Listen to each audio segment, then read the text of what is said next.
92 લાખ માળવાનો ધણી ભરથરી છે ને, જોજો વિચાર કરજો કે પિંગળાનો એક ઇતિહાસ એવો છે કે અશ્વપાળ પાસે રાતે ગઈ હતી અને ભરથરી આ જોઈ ગયો ને આમ થયું ને તેમ થયું ને આવી બધી વાતો છે. એ વાત ખોટી છે એવું મારો દાવો નથી, પણ હું તમને એક વાત કહું કે 92 લાખ માળવાનો ધણી હોય એનું બૈરું આવું જેવું તેવું હોય એવું હોય જ નહીં. પણ આમાં શું છે કે સાચો ઇતિહાસ બધા દબાવી રાખ્યો છે, પાદરી ઉથડક વાતો કરે. આ રામાયણમાં છે ને, રામાયણમાં તે બાપુ કેટલી ઊંધી વાતો ચિતરી નાખી છે. રામાયણ છે કઈક જુદી, દુનિયા ઊંધી કરી નાખી છે. એ 92 લાખ માળવાનો ધણી ભરથરી પિંગળા વગર બાપુ એક સેકન્ડ નો રહે કે ઈ પિંગળાને છોડીને બાપુ સાધુ બની ગયો હોય છે. કેમ બન્યો હોય છે વિચાર કરજો. એકવાર ભરથરી બાપુ શિકાર કરવા માટે જાય છે, 2-5 સૈનિકો છે હારે.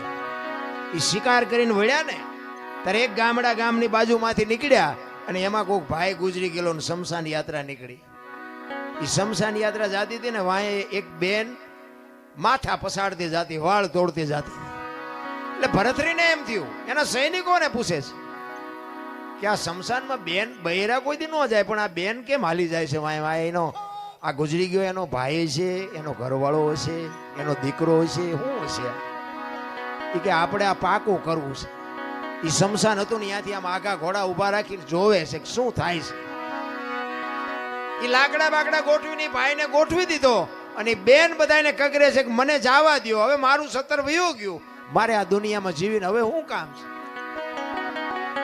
એટલે કોઈ છોડતા નથી ને પછી બેન ને બાપુ સત ચડ્યું ને, એ જણના હાથમાંથી જોંટ મારી નીકળી જાય, હળગતી અગ્નિમાં બાપુ એ દીકરી વહી ગઈ અને ભાડ ભાડ ભાડ ભાડ મંડી હળગવા.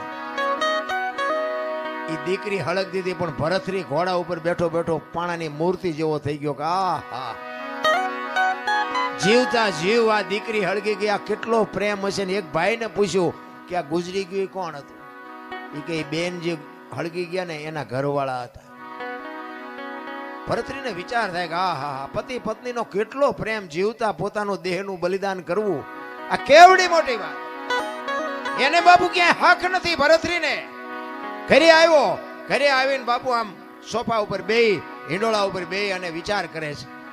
પિંગળા પૂછે છે કેમ આજ કઈ બોલતા નથી? પાણી લઈ આવું, ચા લઈ આવું, જમવા લઈ આવું? એ કે પિંગળા આજ મેં એક સપનું એવું જોયું ને, એક ચિત્ર એવું જોયું કે મારું મગજ હજી કામ નથી કરતું. પિંગળા કહે છે કે એવું શું તમે જોઈને આવ્યા છો કે તમને હક નથી? તમે તો રાજા છો. એ કે વાત હાજી, પણ એક ગામની બાજુમાંથી અમે નીકળ્યા